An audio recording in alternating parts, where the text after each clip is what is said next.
Hi everybody and welcome back to the HardReset.Info channel. In today's video I am going to show you how you can easily install and set up the application on your Android phone for your MARSHALL WOBURN III speaker.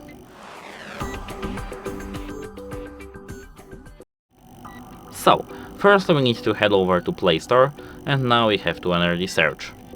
In the search bar we have to search for Marshall.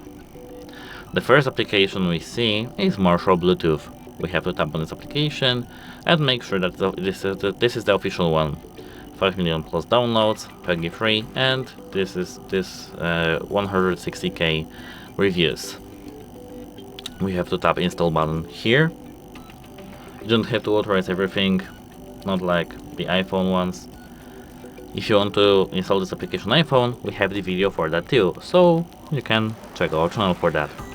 Here we have to tap open, and now we have to tap I agree to the end user license agreement.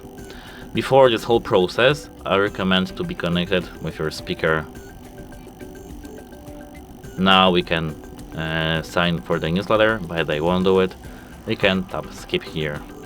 Here we can anonymously share data, which I won't do. And here we have our application all set up. That's it, hope it helps you and goodbye!